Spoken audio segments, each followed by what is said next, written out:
सशस्त्र बल पूर्व सैनिक दिवस के अवसर पर मैं राष्ट्र के लिए अपने प्राणों को न्यौछावर करने वाले वीर सैनिकों को श्रद्धांजलि अर्पित करता हूं तथा पहले commander in chief field marshal KM. Cariappa को भी आज के दिन नमन करना चाहता हूं।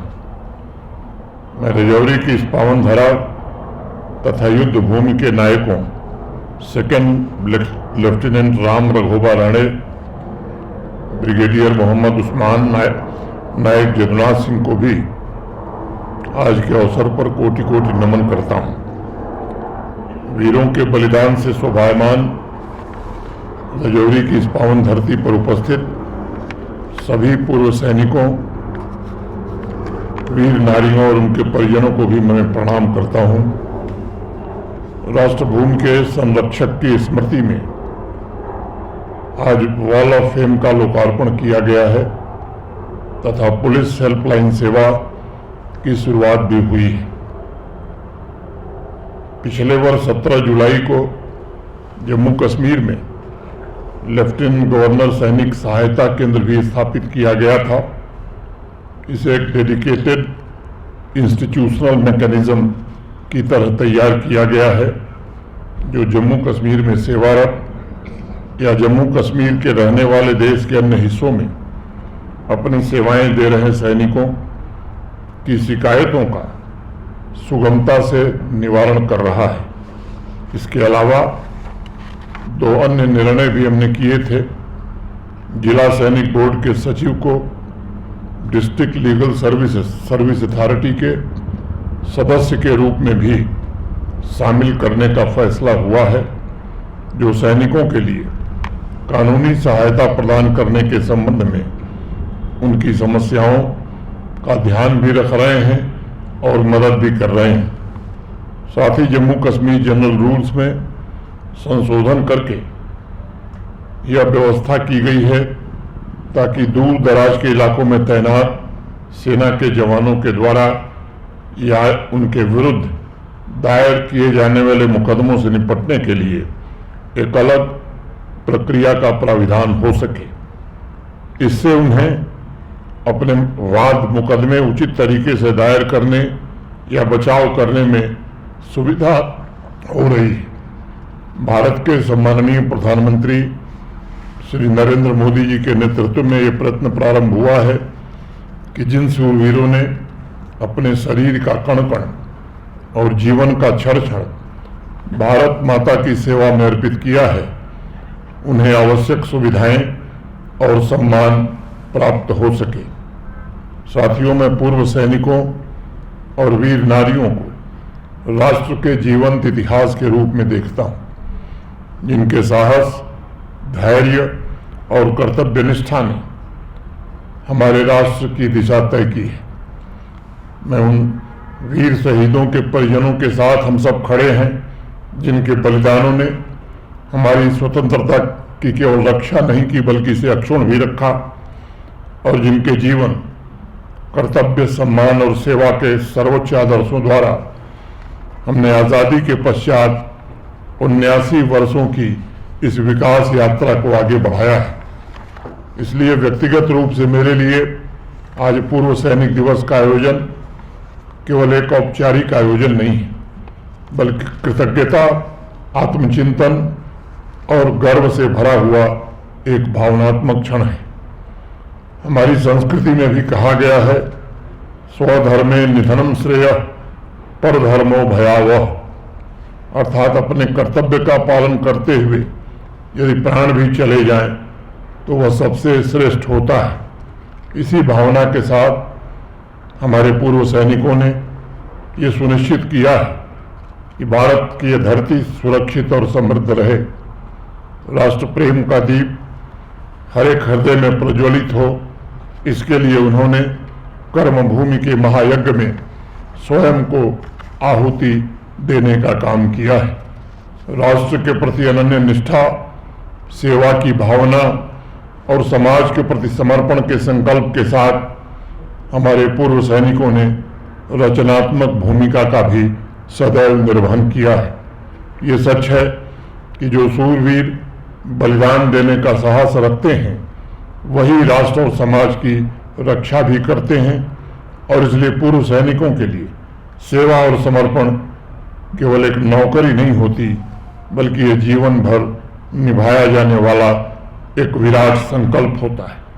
जिस दिन हमारा सूरवीर सैनिक वर्दी पहनकर देश की एकता अखंडता की रक्षा की शपथ लेता है, उसी दिन से वह राष्ट्र निर्माण के दायित्व की भी सौगंध लेता है, और जो अवकाश प्राप्ति के पश्चात, रिटायरमेंट के पश्चात वर्दी रखने के बाद भी कभी समाप्त नहीं होता। मैं तो कहता हूं कि एक पूर्व सैनिक के पास कोई बड़ी धन दौलत नहीं होती, बल्कि उनके पास गौरव, आत्मविश्वास, भाईचारे की भावना, अनुशासन, कठिनाइयों और अदम्य साहस की स्मृतियां होती हैं, और शक्ति, कर्तव्य परायणता, शौर्य तथा समर्पण का अनमोल खजाना सदा उनके पास रहता है। वर्षों तक परिवार से दूर रहकर कठोर मौसम तथा प्रतिकूल भौगोलिक परिस्थिति में सीमाओं की रक्षा और अनिश्चित परिस्थितियों में निभाए गए साहसी कर्तव्य, ये सभी अनुभव समय के साथ कभी धुंधले नहीं पड़ते, बल्कि मैं मानता हूं कि हमारे पूर्व सैनिकों की पहचान का एक अभिन्न हिस्सा बन जाते हैं। इसलिए आज भी जम्मू कश्मीर में चाहे विकास के कार्य हों या आतंक के खतरों से निपटना हो या प्राकृतिक आपदा हो, सभी परिस्थितियों में हमारे पूर्व सैनिकों ने सीना तान कर अपने दायित्वों का निर्वहन किया है। मैं मानता हूं कि हर एक सैनिक का साहस केवल रण क्षेत्र तक सीमित नहीं होता, बल्कि सच्चा पराक्रम तब प्रकट होता है जब वर्दी उतारने के बाद भी वो समाज को भयमुक्त बनाने के लिए अधिक खड़ा रहता है। कठिन से कठिन परिस्थिति में दुश्मन का मुकाबला करते हुए उनके मन में प्रशंसा या पुरस्कार की आकांक्षा कभी नहीं होती, बल्कि कर्तव्य की पुकार होती है। और इसलिए समाज के हर एक वर्ग में आज ये जागरूकता आवश्यक है कि हमारे सैनिकों, पूर्व सैनिकों और वीर नारियों के साहस, त्याग और कर्तव्य के प्रति दृढ़ संकल्प की भावना ही हमारे राष्ट्र के सुरक्षा की सबसे मजबूत रीढ़ है। हमारे पूर्व सैनिक शौर्य, अनुशासन, ईमानदारी, एकता और निस्वार्थ सेवा के प्रतीक हैं, और मैं समझता हूं कि 21वीं सदी में यही वे मूल्य हैं जिनकी आज समाज तथा राष्ट्र को अत्यंत आवश्यकता है। हमारे सैनिकों, हमारे पूर्व सैनिकों और उनके परिजनों ने सदैव अपने से पहले दूसरों की सुरक्षा को महत्व दिया है, और देश उनके इस त्याग के लिए सदैव ऋणी रहेगा। भगवत गीता में भगवान श्री कृष्ण ने कहा भी था कि नियतम संगरहित मराग द्वेषतः कृतम अफल प्रेक्षुना कर्म यत् सात्विक मुच्यते। अर्थात जो कर्म कर्तव्य समझकर किया जाता है, जिसमें आसक्ति नहीं होती है, जो राग और द्वेष से रहित होता है, और जिसे फल की इच्छा के बिना किया जाता है, वही कर्म सात्विक कर्म कहलाता है। मैं समझता हूँ कि हमारे सेवारत सैनिक हों, हमारे पूर्व सैनिक हों, वह इसी सात्विक कर्म के प्रतीक हैं। जब पूरा देश शांति से सो रहा होता है, तब हमारे सूरवीर सीमाओं पर सजग रहते हैं। जब समाज कोई त्योहार मना रहा होता है, तब वह सुदूर देश की रक्षा में तैनात रहते हैं। अपने जीवन के ऐसे अनगिनत अनमोल पलों को एक सैनिक इसलिए त्याग देता है ताकि 140 करोड़ भारतवासी भयमुक्त होकर खुशियां मना सके। उनके इस त्याग में पूरे परिवार का सहयोग भी शामिल रहता है। इसलिए राष्ट्रवीर नारियों और समस्त परिवार का भी यह देश ऋणी है। यह एक ऐसा ऋण है जिसे किसी भी धनराशि से चुकाया नहीं जा सकता। पूर्व सैनिकों की वीरता को किसी मुआवजे के पैसे से तौला भी नहीं जा सकता है, लेकिन ये सुनिश्चित सरकार कर रही है कि हर एक पूर्व सैनिक और उनका परिवार पूरे सम्मान, गरिमा तथा सुख सुविधा के साथ अपना जीवन यापन कर सके। आज पूर्व सैनिक दिवस के अवसर पर मैं जम्मू कश्मीर के असंख्य पूर्व सैनिकों, से बात कहना चाहता हूँ कि उनका कल्याण सुनिश्चित करना, उनके परिवार की देखभाल करना, उनके बच्चों की शिक्षा दीक्षा की व्यवस्था करना, ये भारत सरकार का माननीय प्रधानमंत्री जी के मार्गदर्शन में जम्मू कश्मीर प्रशासन का भी सर्वोच्च दायित्व है और इसके प्रति मैं पूरी प्रतिबद्धता आपके समक्ष दोहराता हूँ। यहाँ उपस्थित साथियों को स्मरण होगा कि 2023 में जेसीओ परिवारों के बच्चियों के विवाह के लिए दी जाने वाली धनराशि में बड़ी मात्रा में वृद्धि की गई है।